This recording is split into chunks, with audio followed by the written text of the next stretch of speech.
सुना था कानून के हाथ बड़े लंबे होते हैं। यह कहावत आपने भी कई बार सुनी होगी। लेकिन सवाल यह है कि ये हाथ लंबे किसके लिए हैं?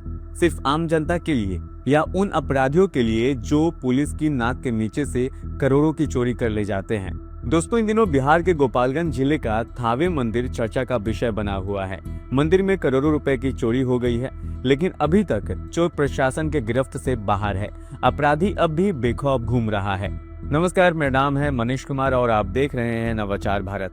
आज हम बात कर रहे हैं बिहार के गौरव, आस्था का केंद्र कहे जाने वाले थावे भवानी मंदिर की, जहां चोरों ने न केवल माता के आभूषण चुराए हैं, बल्कि पुलिस प्रशासन और सुरक्षा व्यवस्था की धज्जियां उड़ाकर रख दी है। मंदिर में चोरी हुए 72 घंटे से ऊपर हो गया है, लेकिन अभी तक कोई अच्छी खबर सुनने को नहीं मिली है। गोपालगंज पुलिस क्या कर रही है?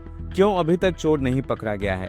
क्या राज्य के पुलिस के हाथ इतने छोटे पड़ गए हैं कि सीसीटीवी फुटेज मिलने के बावजूद अभी तक चोर नहीं पकड़ा गया है? इस तरह के तमाम सवाल सोशल मीडिया पर कहे जा रहे हैं। दोस्तों, गोपालगंज सिवान नेशनल हाईवे पर स्थित प्रसिद्ध थावे मंदिर में गुरुवार की रात को जो हुआ, उसने सबको झकझोर कर रख दिया। कड़ाके की ठंड और घने कोहरे का फायदा उठाकर चोरों ने पीछे के रास्ते से सीढ़ी लगाकर मंदिर में प्रवेश किया, कटर से ताले काटे और करोड़ों रुपए का सामान चोरी करके ले गए। रिपोर्ट्स के मुताबिक चोर ने सोने का मुकुट, सोने की छतरी, कीमती जेवरात और दान पेटी लेकर रफू चक्कर हो गया। इतने समय बाद भी न चोर पकड़ा गया है और न ही चोरी का सामान। हैरानी की बात यह है कि मंदिर से कुछ ही दूरी पर पुलिस चौकी मौजूद है और मंदिर परिसर में सुरक्षा के लिए 4 सुरक्षा कर्मी तैनात किए गए थे। लेकिन जब चोर करोड़ों का माल समेट रहे थे, तब हमारी सुरक्षा व्यवस्था चैन की नींद सो रही थी। जब लोगों ने सुबह मंदिर के बाहर और गर्भगृह के आसपास बिखरा सामान देखा तो पता चला कि यहाँ चोरी हो गई है। ये खबर सुनते ही वहाँ लोगों की भीड़ उमड़ने लगी। पुलिस की टीम मौके पर पहुंचकर घटना का मुआयना किया। वहीं लापरवाही बरतने वाले 4 सुरक्षा कर्मियों को सस्पेंड भी कर दिया गया। लेकिन सवाल अब भी वही है, क्या सिर्फ सस्पेंशन काफी है या सुरक्षा कर्मियों को सोने की तनख्वाह दी जाती है? मीडिया रिपोर्ट्स के मुताबिक मंदिर परिसर में लगे सीसीटीवी फुटेज को जब खंगाला गया तो उसमें 2 युवक माता का मुकुट, छतरी और दान पेटी ले जाते दिखाई दे रहे हैं। दोस्तों, थावे वाली मैया के मंदिर की लोकप्रियता का अंदाजा आप इसी से लगा सकते हैं कि जब भी देश के प्रधानमंत्री बिहार आते हैं तो अपने भाषण में थावे का नाम जरूर लेते हैं। थावे गोपालगंज ही नहीं बल्कि पूरे बिहार को देश में एक अलग पहचान दिलाता है। देखा जाए तो इसका इतिहास भी काफी दिलचस्प है। पुराने मान्यताओं के अनुसार थावे मंदिर हथुआ राज्य में आता था। यहाँ आज भी मंदिर के सामने जर्जर अवस्था में एक किला मौजूद है, जो इसका जीता जागता उदाहरण है। कहा जाता है कि एक समय में यह महल हथुआ स्टेट के राजा मनन सिंह का हुआ करता था। राजा मनन सिंह खुद को माता रानी का बहुत बड़ा भक्त मानते थे। उस समय राज्य में बहुत बड़ा अकाल पड़ गया था। लोग दाने दाने को तरसने लगे थे। कहीं भी खाने पीने को कुछ भी नहीं बचा था।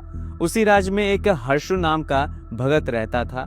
हर्षु भगत भी माँ का बहुत बड़ा भक्त था, जो बिना किसी स्वार्थ के माँ की भक्ति करता था। जब राज्य में अकाल पड़ा तो वो घास काटता था।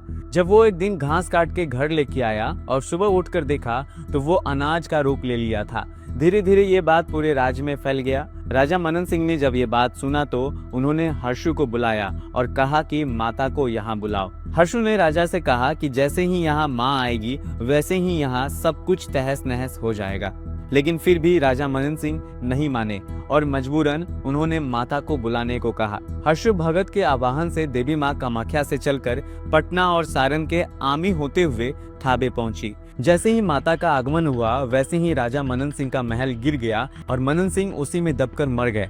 ये तो रहा इतिहास की बात। चलिए वापस खबर पर चलते हैं। मीडिया रिपोर्ट्स के मुताबिक घटना की जानकारी मिलते ही सारण रेंज के डीआईजी, शिक्षा मंत्री सुनील कुमार, गोपालगंज के सांसद आलोक कुमार सुमन थावे पहुंचकर घटनास्थल का मुआयना करते हैं तथा इसे सुरक्षा में चूक बताते हैं। बता दें, जांच के लिए स्पेशल इन्वेस्टिगेशन टीम का भी गठन किया गया है, जो लगातार आसपास के जिलों में छापेमारी कर रही है। इतना ही नहीं, गोपालगंज पुलिस ने चोरों का पहचान कराने वालों के लिए 1 लाख रुपए का नगद इनाम भी घोषित किया है। लेकिन पुलिस के हाथ अब तक कुछ नहीं लगा है। रिपोर्ट्स के मुताबिक करीबन 8 महीने पहले ही झारखंड के व्यापारी अखिल प्रसाद श्रीवास्तव ने 251 ग्राम का मुकुट माता रानी को चढ़ाया था, जिसका कीमत करीबन 51 लाख रुपए बताया जा रहा है। मुकुट और छतरी चोरी होने के बाद जिले के बाहुबली कुचाय कोट के जेडीयू विधायक अमरेंद्र पांडे ने 22 दिसंबर के सुबह 10 बजे पूरे परिवार के साथ माता को सोने का मुकुट चढ़ाने का घोषणा भी किया है। बाकी आपको ये खबर कैसी लगी इसे जरूर शेयर कीजिए, और अगर ये वीडियो अच्छी लगी हो तो चैनल को सब्सक्राइब जरूर कीजिएगा। धन्यवाद। जय हिंद, जय भारत।